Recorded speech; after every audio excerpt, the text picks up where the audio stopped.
It's so crazy to me, bro, because I've given you a career. And time to time, you just disrespect me. I wrote every fucking verse you've done. I dressed you. I dressed all 5 of y'all niggas, bro. I dressed 5 niggas every time we stepped out the house. The case of Lil Yachty has always been a controversial one ever since he came on the rap scene in 2016. Notably recognized as the pioneers of mumble rap, Yachty received a lot of hate from the older generation. Tell me what you want from hip-hop.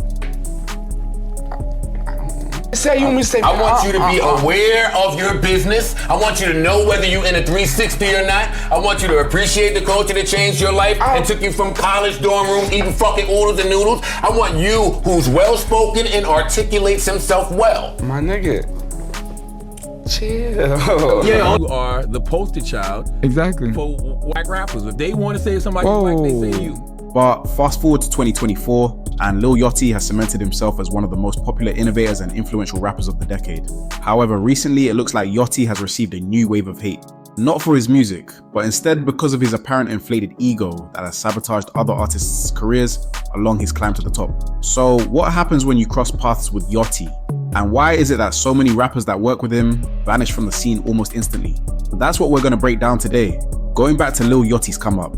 Yachty was born Miles Parks McCollum on August 23rd, 1997 in Mableton, Georgia.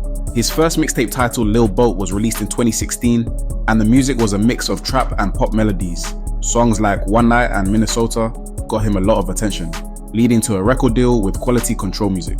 However, while the man's career was taking off, some of the artists that he collaborated with did not appear to have the same type of longevity. If we look back to 2016, there are 2 main artists Lil Yachty topped the charts with. These were Kyle and DRAM. So if you remember Kyle, also known as Super Duper Kyle, his song I Spy with Yachty really pushed them into the mainstream. According to Kyle, him and Yachty first linked up when they were thinking about organizing a dance party. While that never panned out, the two became friends quickly. Kyle asked him to hop on the track I Spy, and so he did. I just hit him up like, bro, I think I got this song that's kind of a smack. You want to come through and mess with it? And I was on FaceTime, and he was like, wait, play it real quick. And I played it for him, and it was just like, dun, dun, dun. And he's like, oh yeah, bro, I'm there. I'll be there in like 30 minutes. And he just pulled up and bodied it. The song climbed to number 4 on the Billboard Hot 100 in 2017, with over 600 million streams on Spotify and went 8 times platinum. After this, Kyle released a handful of singles and achieved a couple 100 million streams after. However, the song I Spy was the thing that truly marked his peak. Kyle seemingly disappeared from the spotlight as people stopped discussing his music. You see, the I Spy song was the main reason he got a deal with Atlantic Records and also a spot on the 2017 Double XL Freshman Class cover, which Lil Yachty was a member on a year prior. Kyle was known for his upbeat, happy-go-lucky style, but sadly a lot of rap fans considered his music corny. Pretty much after 2018, Kyle's momentum began to fade. His 2019 deluxe album, Light of Mine, didn't perform well, and his 2020 album, See You When I'm Famous, also failed to replicate his earlier success, peaking at just 124 on the Billboard 200. Meanwhile, Yachty released Lil Boat 2 Inches in March 2018. The album debuted at number 2 on the Billboard 200 chart and featured collaborations with artists like Quavo, Offset, Lil Baby, and 2 Chainz. Kyle wasn't the only one though. The same decline happened with DRAM. DRAM, who collaborated with Yachty on the hit song Broccoli that came out in 2016. In the middle of the party, bitch, get off me. Goddamn. In the cut, I'm rolling up my broccoli. Broccoli was a massive hit, no doubt, and it gave DRAM his first taste of mainstream success. The track went all the way to number 5 on the Billboard Hot 100 and even earned a Grammy nomination. For a moment, DRAM had the world at his feet, but then silence. DRAM suspiciously just vanished. After Broccoli dropped, people often perceived DRAM as a one-hit wonder who distanced himself from his biggest success. DRAM felt songs like Broccoli and Cash Machine overshadowed his broader artistic vision. Lil Yachty and him captured a nostalgic time in the 2016 summer era, and many consider it to be a classic now.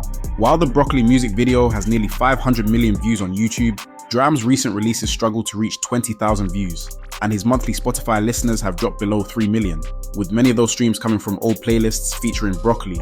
It makes you wonder, would this song be as big if Lil Yachty wasn't on it? Don't get me wrong, DRAM is a talented artist, and it was his verse that we'd be singing the most when it came on, but why didn't his later releases have the same impact? Like, because I felt like Broccoli was so fucking out of here of a record that it's like, yo, like there's no, I didn't feel like it's no topping or anything like that. It's just consistently giving what what is being accepted at this point. You know what I'm saying? Like just running along with it or whatever. But what I came to find out is as much as these records were good and some people's like, they fucking with it, like, I like to play this record and listen to it. It just didn't have that effect, that magnetism that Broccoli had. You know what I'm saying? Like, some people think there's a Yachty curse. Work with him and your career takes a nosedive. And his best friend in the industry has a similar effect. Just like when Drake worked with artists like I Love McConnen and Blockboy JB, but in the same conversation he's helped catapult careers like with Young Blue, Lil Durk and 4Bats. Almost just like what Yachty is doing now with Ian. But is that really fair to say? The truth is, the music industry is unpredictable. Then there's also the fact that many of them realize they were left fixed into a certain image, which ultimately limits you from evolving as an artist. Just because you have a hit song doesn't mean you're set for a long career. Still, it's hard not to notice the trend. Artists blowing up with Yachty and then fading away soon after. And then there's Cody Shane. She was like the Karrahboo before Karrahboo. When Lil Yachty first blew up, Cody Shane was right there with him as part of his crew, the Sailing Team. Cody had a unique style. She mixed rapping and singing in a way that had everyone talking. Songs like Sad and Drip on My Walk were making waves, and it seemed like she was set to rise to the top alongside Yachty. But unlike some other artists who got signed around that time, Cody Shane didn't quite hit that next big thing status. Her music stayed strong, but she never reached the level that people expected. So what happened? Some people think Cody was just ahead of her time. She was a trailblazer in blending genres, but didn't get the support she needed from the industry to take it further. Others suggest it's tough being in a group where one person like Yachty steals the spotlight. Now, speaking of Lil Yachty, what's your status with him at this point? It's really no status. I don't think it's any status there. Whatever the case, Cody Shane's story is another example of how working with Lil Yachty doesn't always turn out the way you think. And now in 2024, Lil Yachty's new first lady in line was Karrahboo, but things have gone south in such a short amount of time. Karrahboo is part of the rap collective, the Concrete Boys, that Lil Yachty put together. They were supposed to be a really tight rap group, which is why so many fans were shocked when they heard they went their separate ways. The rumors started when it was pointed out that Kara was no longer listed on the group's Instagram page. She didn't perform with them at Broccoli City Festival, and Karrahboo decided to unfollow Lil Yachty and the rest of the group on Twitter. Some started to assume Yachty kicked her out of the group, and some said Yachty was actually holding her back from being a solo star. I'm gonna say this shit one time, right? We have split ways with Karrah as far as this concrete shit. I don't have nothing to say, nothing bad to say, nothing negative to say about Karrah. I wish her the best in her career.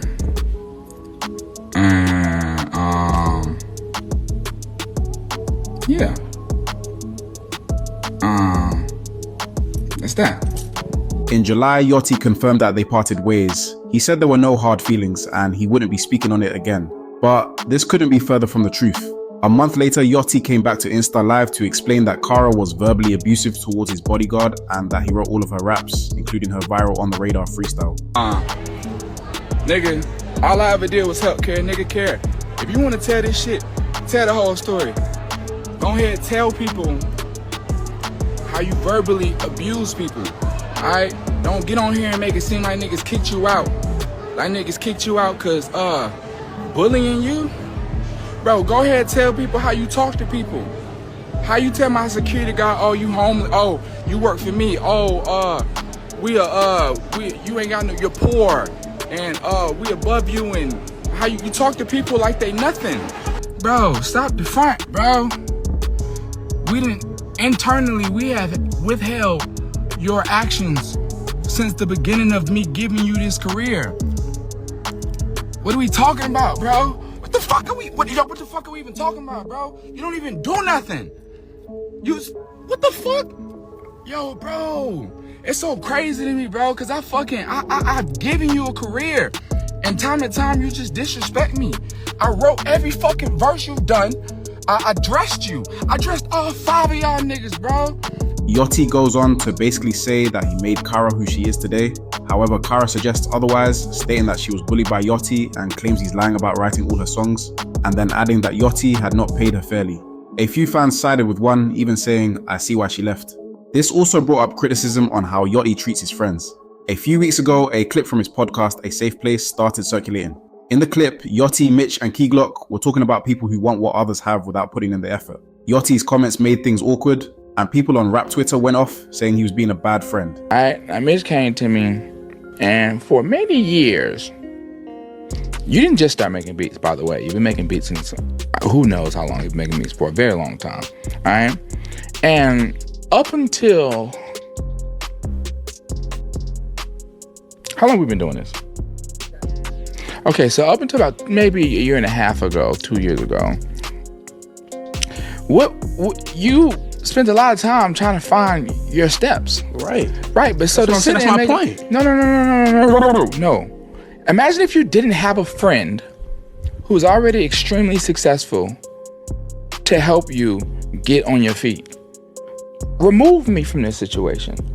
Remove me. I was never in your life. What the f*** would you have been doing? Yachty fired back on IG Live, saying he only started the podcast to help Mitch and was thinking of ending it because Mitch wouldn't back him up online.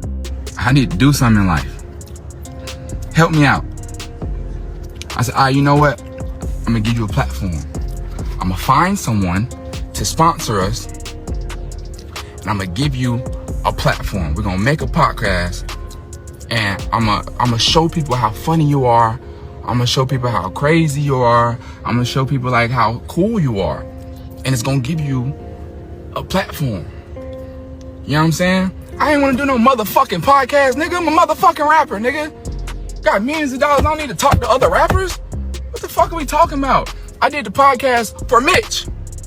Don't put goddamn $400,000 in Mitch's pocket. And y'all sitting here talking about something. He disrespecting his friend. And I ain't fucking with Mitch, bro. I've been asleep all day. I wake up to this crazy shit.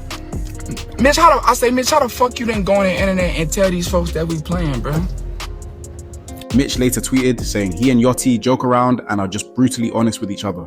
Yeah, it's all pretty messy when it comes to Yachty. It just brought more questions about Lil Yachty's affiliations in the industry as well. Could it be that there is something in Yachty that doesn't blend well with other artists? Or is this rivalry just the two people who could not make it work out? Either way, the Karrahboo situation is a good example of how not all collaborations are going to have a happy ending, and sometimes they are going to end in drama. To be honest, Yachty relationships in the industry could be a result of a bunch of things. Maybe he just doesn't care much about offending people or rap politics, or maybe it's all about the money, contracts, and the usual partnership stress. Yachty might also just not be into the whole diplomacy thing that's so crucial in this industry. Another theory is that Yachty's quick rise to fame made him a target for jealousy and drama. When you blow up fast, it's easy for those around you to start feeling left out or envious, especially if they're not getting the same spotlight. A lot of people didn't like him from the start with the new wave of hip-hop he was bringing. Not only this, but let's be real, the music industry is super competitive. Friendships and alliances can be pretty shaky, and it only takes a little push for things to go from friendly to messy. This brings us to the big question: what has happened to all the artists that work with Lil Yachty, as most of them seem to slow down after featuring with him? Well, in 2021, Kyle released his album It's Not So Bad as an NFT, a move that was met with mixed reactions from fans. Many didn't understand the concept, and some felt alienated by this choice. The album itself received poor reviews and failed to gain traction. Moreover, his attempts to recapture his earlier sound were criticized for being stuck in his old ways of I Spy and corny, further dampening his appeal. Recently, Kyle has focused on cultivating a smaller, more dedicated fan base through platforms like Twitch and Patreon, emphasizing the importance of engaging directly with his core supporters.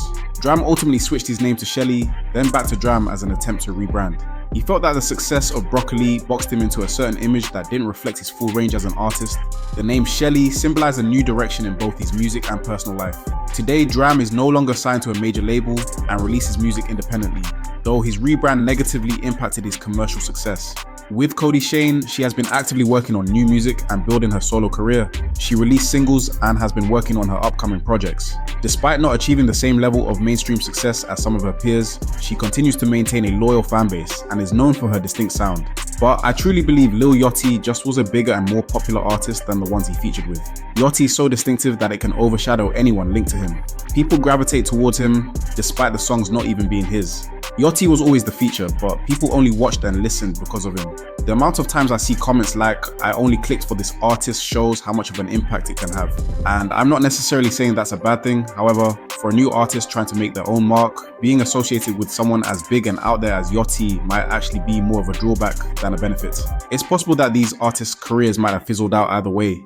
Even without Yachty in the mix, the music industry is tough and not everyone can handle the pressure. But it's hard to ignore the trend of artists losing momentum after working with Yachty, which makes you wonder about the real impact of these collaborations. Lil Yachty, without any doubt, is a gifted musician who has a distinct voice and a powerful image. But when it comes to working with others, things often don't go as planned.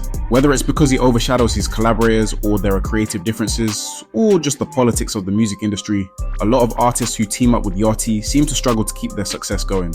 Even with the whole Karrahboo situation, it just adds another layer to Yachty's complicated relationships in the industry. It shows that not all partnerships are meant to work out and can sometimes lead to bad blood.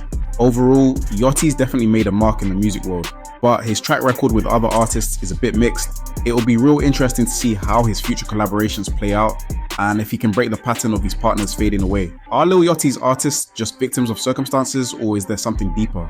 Anyways, that's it from me. If you stay to the end, you're a real one. Drop your thoughts in the comments and don't forget to like, subscribe and share this video with someone.